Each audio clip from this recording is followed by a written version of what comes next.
le ti om na te min thil theng em kam ming hi Daniela Bible ming chuan Daniela min tia upia tin min ko mo ko om na chu kalimyo ko om la hi chi rang rang isiam to khal khal ha te phalam ha te isiam to tun tum chu mi zo ha te isiama lam hing te min thil theng em tu na mi kan hla khong sin hi kan in hla ne ti an la hi tun nge po sak che tu na mi kan hla hi tu na la jiak thiam tak Saiwan an min jiak sak nia pathian zara kalom khop mai hemi kan in hla ne ti in la hi tu em mo zai pui ten ne em kan nei ya tu na he min jiak sak tu Saiwan an en kan zaya kalom khop mai ifan te tan tu soi du te ne em sia tu na mi video tur hi min lo en sak don nia chuan ai ka YouTube channel ka da nga ka channel kha min lo subscribe sak don nia kan ya hian hun ni pek le wangen kan lo me sai lo me ke bole kan lo he tan che in lap som le leng long lam hi itina sa enga tinge gospel ha hi isiam ve thut ta nia ami chung chang a hian tun ma thil te ron soi chok don tai la Haniel gospel team a kom thina Haniel ministry tin rong bon la te kan ne ho thina chu to tanga Haniel gospel rapper tia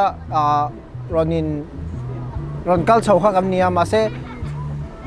love song kha voi khat kha ka siam china voi khat tal chu love song hi kan siam ve china nge ka tia tuile me kha kan siam a ti khan pathian ma somna kan dong te em ma pathian ina mal min som du na hi love song a ani don ni ka tia ti khan love song te chidang dang ka siam a tu na gospel bok ka siam le tang nga ti nge ti chun nia min hredan chun leng zem leng long khatiang sathin kan artist kan ni ta ma se engkim di thei to pot chun lalpa chu fakro se ha tia wangin gospel singer ni lo maila ka faklo na chan tur ka hello ni tun tuma gospel lai po hi tu tan nge po saka tun nge zai sak che tun tuma gospel lai sia uk te ta na ka sia sakania chon ke ma nge in ti hen ka tel puya ka tro ma ti hen kan thok tun ta ni gospel ha hi po chun zom zel te tu mem chun zom ve zel chu ko tum hai arem chan dan anga zira niang chu pathi ka du na hian gospel lai kan pho teng hi ka tingot theilawa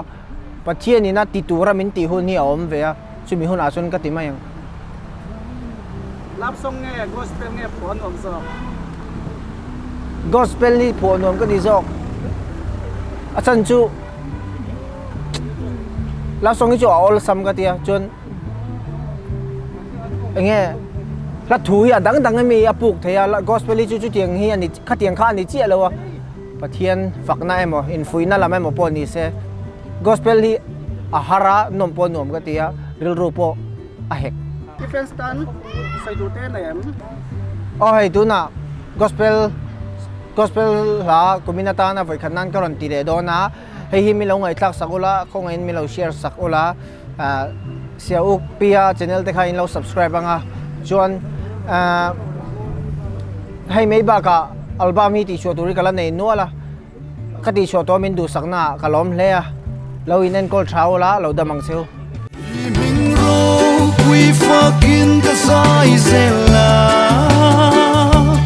tan ruam le ling hun ka zo lai po i ka phasan long che min ma ngai tu ni ima